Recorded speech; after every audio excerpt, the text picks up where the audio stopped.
Hey guys, and welcome to a brand new review of the Ender 3. I'm AC, and right next to me we have, Bobby the review guy.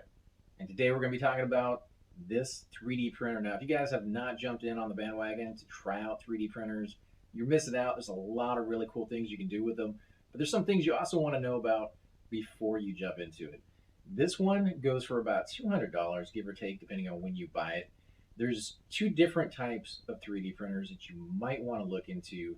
This one is ribbon fed, and it does have some downsides, but it makes up for it in a lot of different ways. The other one would be the resin. That one also has some pretty big downsides. Smell and the cleanup would be noticeable among those. But before we delve into all of that, we're going to go ahead and talk about this thing, things you need to know, such as your experience building it, because you're the one that actually put this thing together. Yeah, it was pretty easy. Comes in the box mainly assembled, probably in maybe 4 or 5 different parts that it's in. Um, Instructions are pretty good. They're mainly in Chinese, but a lot of pictures, so you can pretty much figure out how to assemble it with relative ease. With that being said, I did mess it up. I think twice, so I did have to disassemble part of it. Would you Uh, mess up on it? I think I messed up on this. The armature, I think I flipped it on the other side, and I think this side too, where the wheels are connected. But that'll be in the unboxing video, which is a separate video if you guys want to go watch us actually unbox it and assemble the entire thing. I'll go over the mistakes that were made. But short of that mistake, it did go together relatively easy. Even with the mistake, I think I had it assembled in probably about an hour, so not terribly long to complete the entire assembly process. Once it's assembled, it's pretty much ready to go out of the box. And it comes with a little bit of this, right? Like you were saying that they basically give you enough to do one test run. Yeah, so it does give you a little bit tiny of a filament, but if you're going to get into 3D printing, you might as well buy a filament spool when you buy it. It was able to do this little dog as my test print, and it completed most of it, but it ran out towards the end of it, so his little hairdo at the top was just shy of having enough to finish it.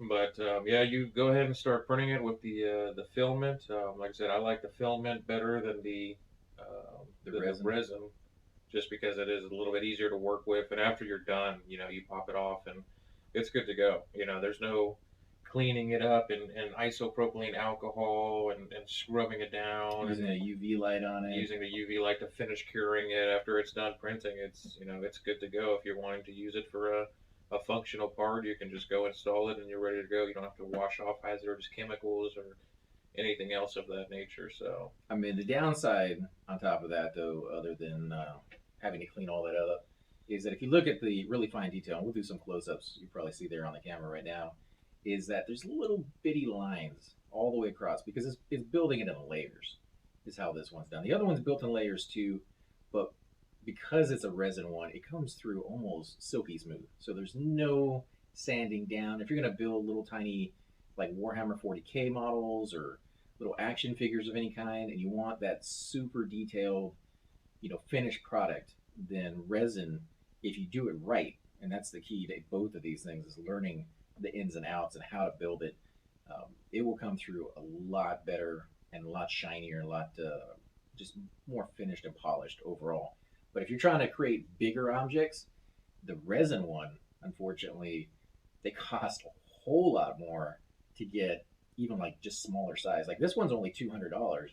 The Elegoo Mars one that you see right next to it, it's probably what, a quarter of the size plate in that thing than this one over here. if even that, I mean, this is measured in millimeters, so this one does 220 by 220 millimeter build plate. This one, it's approximately maybe 4 inches long by 2 inches wide by maybe 6 or 7 inches tall.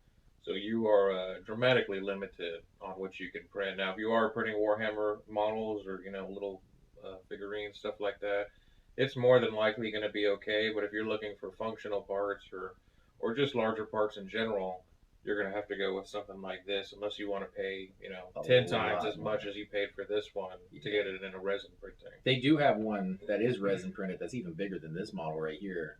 But last time I looked, it was like $5,000. Yeah, I haven't looked in a while. They may have come down in prices, but yeah, it is It's going to be dramatically more. significantly more for resin than you are going to get for filament.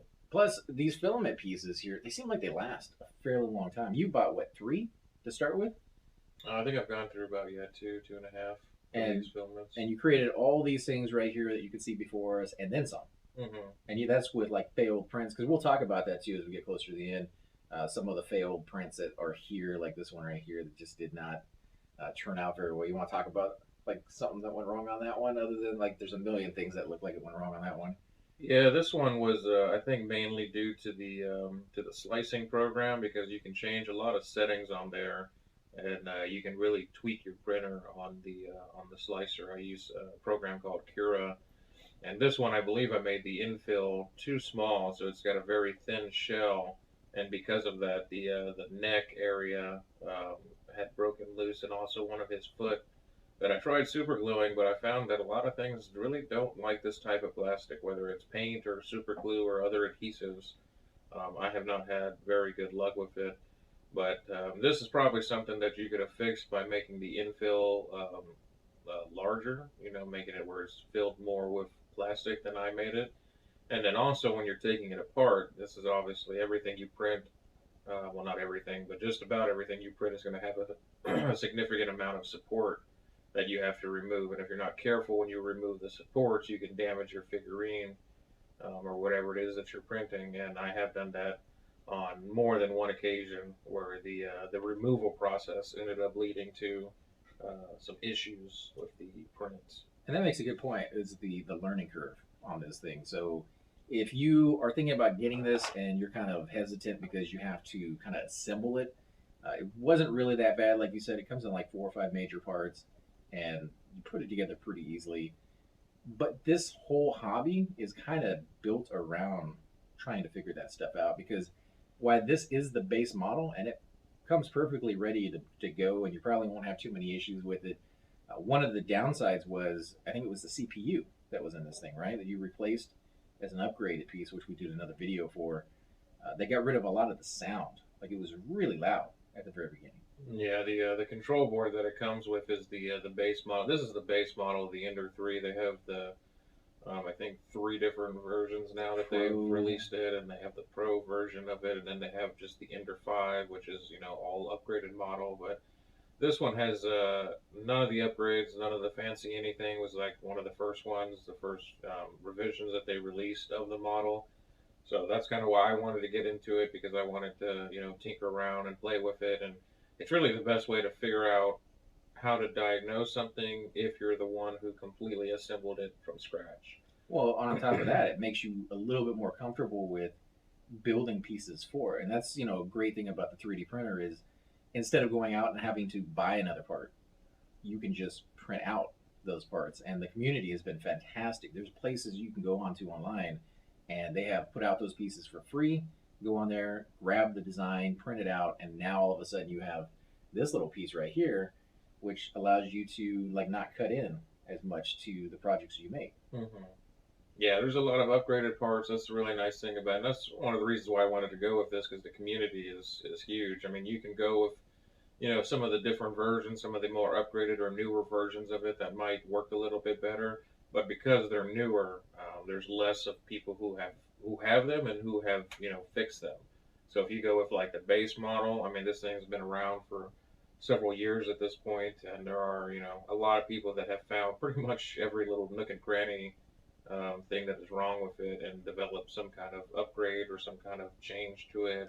And it's a workhorse, man. This thing will just keep going and going and going. And if you're looking at it and you're like, okay, well, the base plate, this piece right here is just not big enough, right? You want to make a bigger project than that.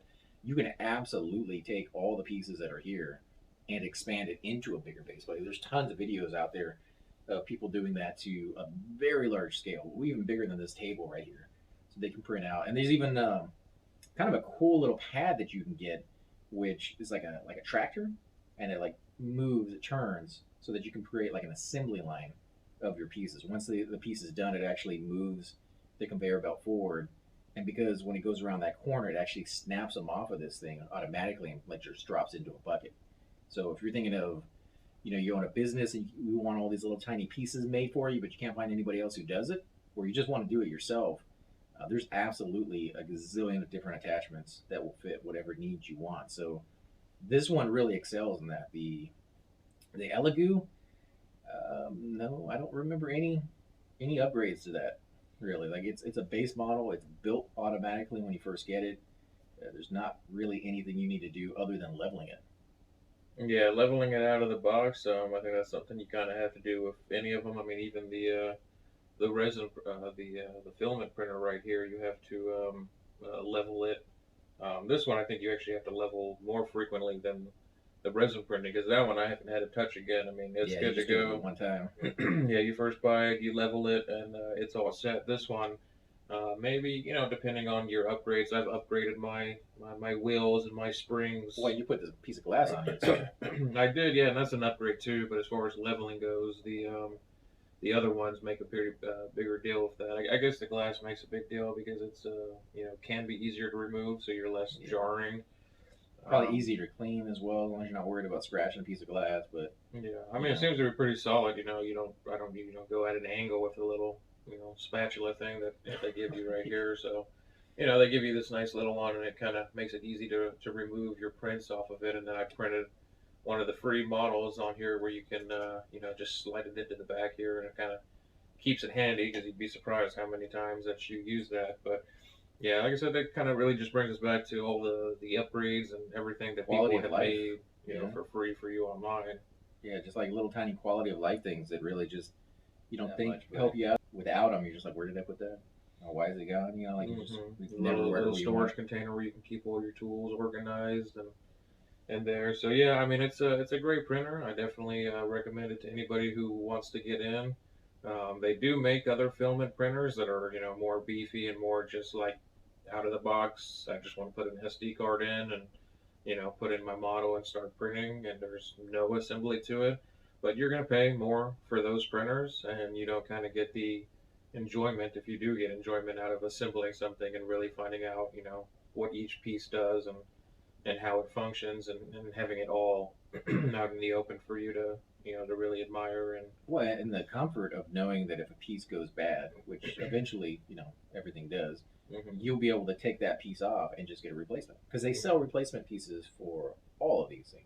And that brings us to another really nice point to this printer, is it is fully open source. Creality, the company who made this printer, did a really fantastic thing in my mind, is making it fully open source. So no part of this is like, I guess, patented or proprietary. They can do it. Yeah, so they put the schematics for the entire printer online, and anybody, any company, any individual, anybody at all, whoever wants to make pieces for it can make it and not get like special permission and have to pay money and everything. So it's, you really do get everybody, that's creative and that wants to make something for it, that can make aftermarket parts for it, and they fit perfectly, because there's no, having to argue with any of the lawyers and stuff like that. So if you're wanting like a fully open source printer that the market or the people behind it have given it to the community, and the community makes a million mods and makes it improvements here and there, then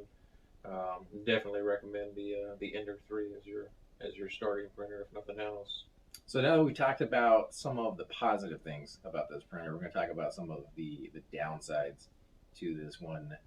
Mainly in comparison with like a resin printer, because that's going to be your main two choices. People who are looking at it for the first time: do I go resin? Do I go filament? The filament one with the base model that we talked about, it's loud in the sense that it makes noise, right? The resin one doesn't make any noise. It is super quiet. There's really no moving parts. It has a fan that turns on to kind of keep the internals cool, but you can barely hear it. But overall, yeah, I would say if you're going for very stealth wise, or maybe this is in your bedroom or something like that. I don't know if I would go for the bedroom, but as far as quiet goes, I mean, as long as you have this case on here, it does do a pretty good job keeping the smell contained. But as far as quietness goes, that one is significantly quieter. This one is loud right out of the box, but as we mentioned, if you do the upgrade where you replace the main control board, it's actually the drivers that are which really, is weird. really the loudest aspect of it. Yeah, it's like you wouldn't think the computer part would be the loudest bit on this thing, but it Well, is. when you go with the base model, they're not giving you the the upgraded and the nicer components on them. I would say you lose about 80% of the noise when you upgrade to the new one. Like it's that Yeah, big of a you difference. lose most of it. I mean, the drivers really are the loud part. You do have the cooling fans on the nozzle that those are um, still noticeably, there. But I guess the way I look at it is beforehand when this was we're in my kitchen right now, and my living room is, right over there. With the old setup, I could hear it in my living room, and this was like even when you're watching like a TV show or something like that, you can hear it going. That's You with know, the you door can. open though. Like if the door Yeah, was closed, yeah, yeah, maybe you might not. be a little bit better off, but yeah, you can pretty easily hear it going in the next room. But after I replaced those, the control board and the driver sound was pretty much gone. You can't hear it anymore. I mean, maybe if you have like nothing going on, and you're like a very quiet scene or something, in a movie or something like that, you might be able to faintly hear it. But overall, it is significantly quieter, and you can pretty much phase it out at that point with the noise that it's making. But definitely worth mentioning just for the pure fact that depending on how you're set up or what you think you're going to be doing with this and where you're going to be putting it, it is a factor to be aware of. The noise in the beginning for the base model, very, very loud. Then it gets down to not so bad versus the Elegoo. The only one difference that you'd have to worry about where there's not so much sound with the Elegoo is the smell. This one actually doesn't give off any smell whatsoever. There is no, like, if you were one of those people who were just really sensitive to smells, I would stay as far away from the resin one as possible. It's not an overly, toxic smell, but it's there. It's not great for you to breathe in. No, for sure. Like you want to be wearing a mask when you're dealing with that. Make sure you have a ventilated area with the resin one. I don't think I've ever seen any recommendations with a vented one on this one. It is like melting the plastic, so you do want to have some airflow for sure. But it's not like when you come in, one, you don't smell it, and you don't see any smoke coming off of it. Like if it is giving off any toxic, smells or anything like that, it's very minute. You don't really run across it. At least we haven't. Yeah, and especially with the filament you use, there's different types of filaments. The most common ones are PLA and PETG. I've used both of those types of filaments, and those are both pretty fine.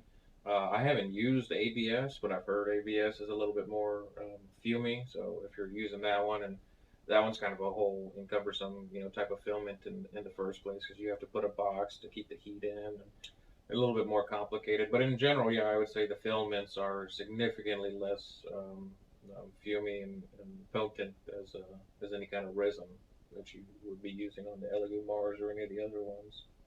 That's a good point, though, with the filaments, though. If you want to talk a little bit about the different ones, from my understanding, basically, it depends on what you're trying to make. If you want something that's going to be super strong, there's filaments that are kind of designed for that. For example, you have some over on your side where you've actually made tool parts to be used on like bolts and things of that sort. If you want to show some of those off or point to them at least, those are going to have high stress on them. And the red one is actually a resin made one, and the blue and the black one are these filament ones, and they came out pretty good on all of them, to be perfectly honest. Yeah, they all worked. I have noticed maybe a slight more tolerance issue on resin printing than the or on the filament printing than the resin printing. Resin printing is super high definition, so if you design something, and I use a blender where I can design something to the millimeter because it has to be exact on a lot of these parts, you're more likely to get more accurate and more to the T measurements on a resin printer, in my experience, than on a filament printer. Maybe that's just dialing it in, maybe that's settings and other things that you can tweak, and maybe we'll get better with that over time. But I have noticed that the resin printing will print, with my digital calipers, checking it after the fact, is a little bit more close to the exact measurement I need than what I can get with the filament printer. Um, as far as quality goes, resin, it's only one type of material you're getting. That's resin. They all use the same kind of resin and different colors and stuff like that. But as far as like the durability goes, that's kind of uniform across the board with resin printing. With the filament printing, you have different kinds. You have the PLA and the PETG. Um, There's a host of other ones that I'm not too terribly familiar with. There's ABS. That one is really not common from what I understand. It's more difficult to print, and some of the other things that we mentioned. But as far as PLA and PETG goes, PLA is probably the most standard kind of 3D filament printing that you can really print with, and then you have PETG. PETG seems like it has a little bit more flexibility than PLA. It kind of has a little bit more bend before it fully snaps, whereas PLA kind of will just snap on you once it gets past that tension point. You can see the sockets we've printed. They all seem to work. The filaments seem to fit a little bit tighter than the resin ones, but as far as like the PLA to the PETG, they both seem to work, and it kind of just goes on a per case basis.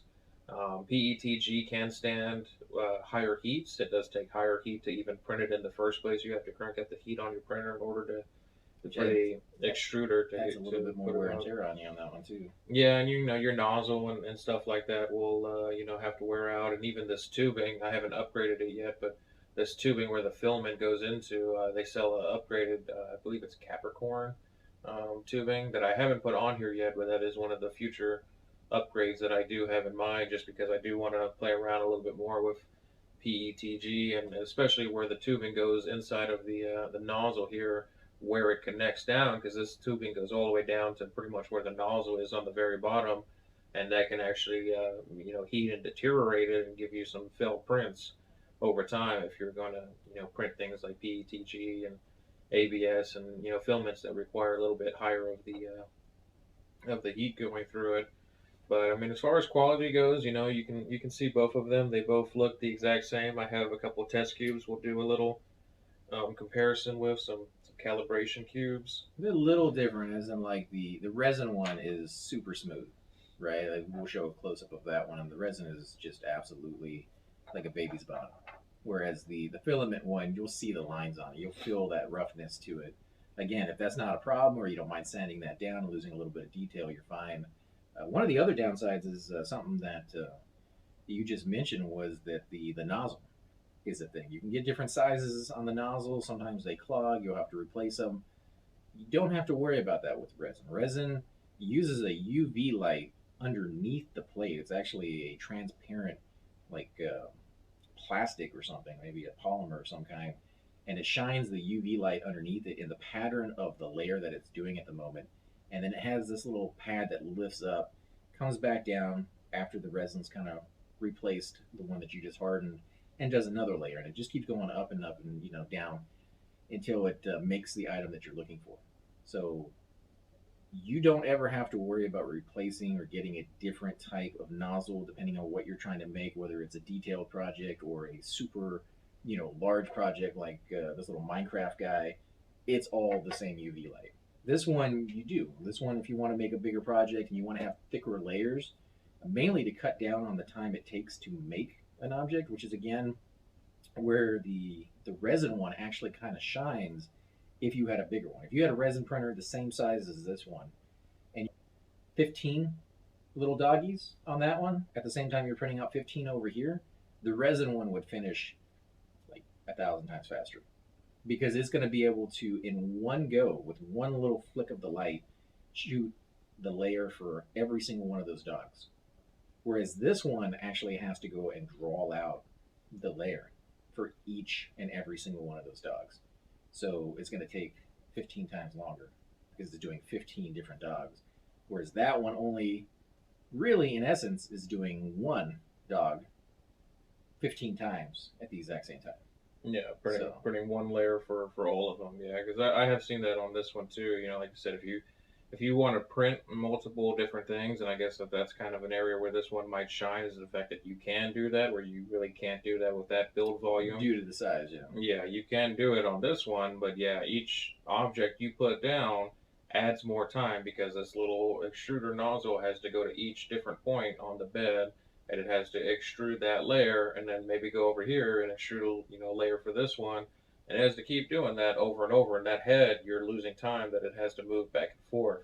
And whereas this one just one, like you said, one layer at a time for everything that's on the build volume. Even if you have a million little different posts that are, 1 centimeter large, and you just have a whole bunch of them, it'll print one layer for all of them at the exact same time. and it's super clean. Whereas this one, it's actually a little dirty when it does it because that extruder, it's melting the plastic as it comes through, so it can put it down on the layer.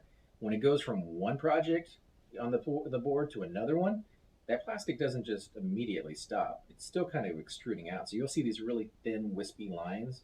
You can dial some of that in. Yeah, but I mean, it's still going to be kind of there. So it's going to be a little bit of a cleanup for you. The more you do it, I guess, the better off you're going to be at. The more you dial in the settings, Yeah. you can limit some of that. But yeah, it's Definitely it's more kind of a of learning niche, curve on yeah. that one than the resin one. The resin one's just click and go, kind of walk away from it. Yeah, and that's what I said with this one. I mean, it is superior in a significant amount of ways, but there is a bit of a learning curve where it's going to take you some time to, get really detailed, really perfect prints. Like I said, though, with that said, I mean, right out of the box, I mean, even the one that it comes with, the base model, I mean, it is pretty highly detailed, and it looks pretty great. Like, I didn't tweak anything, I didn't do anything. That was the first one out, and it looks great, and some of the later ones, even after I tweaked it, you still have some mess ups. So you just have to keep that in mind, that if you want a printer like this, especially this particular one, because like I said, they do sell significantly more expensive ones that are right out of the box ready to go.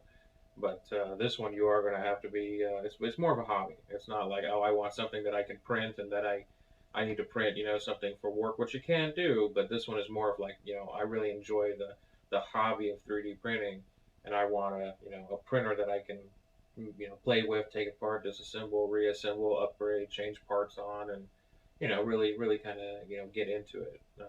Again, with that being said, after you get it set up, if you don't necessarily want to tweak everything every single time you're working on it, you can get it set up pretty good where it'll run after that point. But like I said, that's why I like this printer, because it has that capability that if Always more. Always more that you can do with it. Yeah, if you want to, you can get into it. So now that we've talked about pretty much all the big details, some of the smaller details that we wanted to throw in there, and again, this could come down to just learning curve, but we've watched a ton of videos on like how to paint these models. We have yet to find a good actual type of paint that sticks to these. I know a lot of people said to get like acrylic, and we have a box over here that has the acrylic paint in it. Yeah, I saw everybody was saying to use acrylic paint. You can take one out and show it, but yeah, I mean, I thought that would be the best paint. That's what everybody was saying would work great on PLA, but like I said, I tried several different ones and was not having good luck with it. So people were like, well, if you're gonna paint plastic, you really have to prime it. You really have to give it a good priming coat. You did 3 prime coats in order to get the paint to stick. So on that Klein bottle, I actually gave 3 light coats, which everybody says do mini light coats rather than heavy coats. Blue, right? Yeah, and I painted it 3 times with a clear paint, that primer paint that is supposed to. It's like on the bottle that is designed to help paint stick to plastic parts, because plastic is notorious for being bad for paint. And I did like 3 or 4, very light coats of that primer, and then I painted that whole thing where it was blue, and it's gone. Like, you can't even. It doesn't even look like it was paint. Yeah. Mm-hmm. Yeah. There's a little tiny bit of like areas paint where it on the top, up, yeah. But I mean that just wiped away as soon as I touched it. Yeah, like it doesn't stick to it. It doesn't really adhere to it in any way, shape, or form, even with the plastic primer.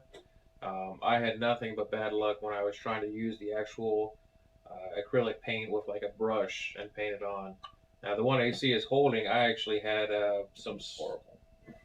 Well, that was me just at that point. I was just trying different things and trying different like coats and different techniques like that. But the actual base one that I sprayed that one with was a spray paint that I bought from Home Depot. This one's a spray paint? Yeah, and you can see the blue, and the blue actually looks nice. The blue actually came out pretty. That was the underlayer, so it's already gunked up and everything. But the blue is actually worked perfectly fine. It stuck to it. It made it a nice, even layer. Everything looked pretty good. And then you put the yellow acrylic on. Yeah, why didn't I put the acrylic paint? Because I was trying, because it's a Mario cube, and I Yeah, was no, trying I to paint agree. it yellow, but I could have bought yellow spray paint, but that's the issue with a lot of these, And you got to tape it up and everything yeah, else. these figurines. I mean, they're very tiny. Like you can't really use spray paint. Like I need a paintbrush that I can paint fine detail, and I need paint that'll work on it. And yeah, so far actual spray paint bottles have the only ones that I've had any luck with actually getting it to stick They and do make look those nice. professional small spray guns that you can get to like spray paint models, and I think that's probably what you end up Yeah, I having don't to think I'm use. that talented. No, But it's you give me a paintbrush, I could probably do it, relatively bad, but right. it could look somewhat decent. But you give me a Spray paint gun. spray rig, something like that. It's all over the place at that point. Like, so I don't know. Maybe it's the paint. Maybe we just got bad paint from Amazon. I don't know if that's just bad paint or maybe it's not acrylic paint that you need to use. I mean, most people say PLA, you use acrylic paint. Maybe there are different kinds of acrylic paint. This one's supposed to be premium acrylic paint. It's garbage. I don't know. It doesn't work for me. It didn't work for my application. So maybe it works great on canvases or shirts or whatever else you want to paint. But Well, PLA, PET. I don't think I tried it on PETG, but I can't imagine it's going to be any better, yeah. any different at that point. Main point is just if you're gonna paint these things, or you're thinking about doing like a Warhammer 40K collection, to test it with a lot of different paints and you find out what you're gonna like. Don't grab the first beautiful print that you've made and thinking that okay, this one worked just the way I want it to. There's no imperfections, and then throw some paint on it. Like print out some test, objects, things that are big, things that are small, things that have detail on them, things that don't, and see what sticks to it, what doesn't, because that's a whole nother aspect of 3D printing is trying to paint these things and get it to look good. And it's not something that just immediately works. And we can show examples of how badly ours came out. But overall, really good project. And, the machine itself worked beautifully. I don't think I've run into anything on this thing that like really just stopped or broke in the amount of time that we've had it. And it's been what, about a year and a half now that we've been using this thing, and it's just it's a solid workhorse, man. I'd give it like 4.5 out of 5, to be honest. Yeah, I mean, it works perfect. I haven't really had any issues with it. I've been, pleased with it coming from. This was our first printer, the Elegoo Mars resin printing, and yeah, it worked great too. It was just, the toxicity, having to put gloves on to do anything with it, and taking the model off and getting covered in it, and then having to, get a whole bunch of isopropylene alcohol, put it in a little bath, wash it off, and put a UV light on it. And I mean, it's not like terribly difficult. It's just very, more cumbersome than just literally hitting print, coming over here after it's done, and then just taking it off, and it's ready to go. Plus, too, like all the upgrades, like I said with this one, because it's all open source. So I actually have mine hooked up, and we'll probably go over this more in like an upgrades video. But I have mine hooked up to a Pi, Raspberry Pi that I control from my computer.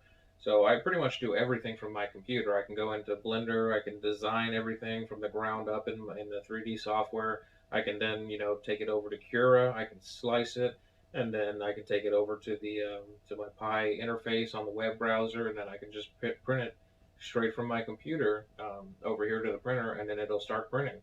And then because I have the little camera over here set up that it monitors it, I can actually monitor it while it prints it. I can do those time lapse that you see people do, where it just goes straight up and it's not constantly shaking back and forth. So Quality of life thing right there. I mean, that's the difference between this one and the other one. Is just there's so many things you can do with it. yeah, there's add-ons for the program where it'll actually monitor your printing, and that if it detects that your printing looks like there might be some issue, it'll send you a notification and being like, "Hey, we're just letting you know that it kind of resembles that something's going wrong." And if you look at it and you're like, "Oh, that's definitely going wrong," like it lost its adhesion or something like that, or it ran out of filament, you can actually tell it to go ahead and stop right then and there, so that way it doesn't waste more time or waste more filament if there was an error that it ran into. This So stuff isn't expensive, but it ain't cheap either. You don't want to waste more than you need to. yeah, What would the you say filament. your final thoughts are on this one? How would you give it on a review as far as the score goes? Yeah, I mean, I would give it probably a 4. I mean, the same thing, 4.5 out of 5 stars, just because I mean, there nothing is perfect. You are going to have issues with it. It is a little bit of a learning curve. I have, injured myself trying to remove stuff off of the bed. So, I'm going to take off at least a half of a star for the sliced hand that I got off of here from the spatula. So, definitely not 100% perfect, but if you're looking for a fun hobby and great 3D printing, and even if it's just for work, because like I said, the main reason why I bought it is because I wanted to print a socket. I don't have it up here, but a large kind of like 3-inch socket that I needed for a special project for work. Which, if you bought it yourself, would cost more than the entire machine. Probably, yeah. I mean, I don't know. I don't even think you could find it in plastic. But yeah, if you wanted to buy the socket I needed in the specific size I needed in metal, or have somebody make it, it was probably going to be, you know, $200 price significantly tag. I mean, expensive. that's really doable for a lot of people to jump into. These things have been around for a very long time, but they have just in the last like 4 or 5 years in price enough that most people out there who are even like remotely interested have been able to jump into the hobby. So yeah, 4.5 stars on this one. Great product. Hopefully, you guys have found the review to be interesting and informative. Of course, we will have scenes in this video of like the different builds that we have and some of the things that we've talked about. But if you're interested in those upgrades, that will be a different video that we have, as well as the unboxing. We'll show a little bit of it, but we're going to do another video of the unboxing and the build of that one, because that did take a little bit of time. There was some, like you said, a little bit of a learning curve, and we'll go over in more detail there of all the stuff. So if you missed any of that, definitely let us know. Hit that like and the thumbs up in the comment section down there, guys. And until then, um, any last thoughts? Yeah, we'll see you on the next video. Later, guys.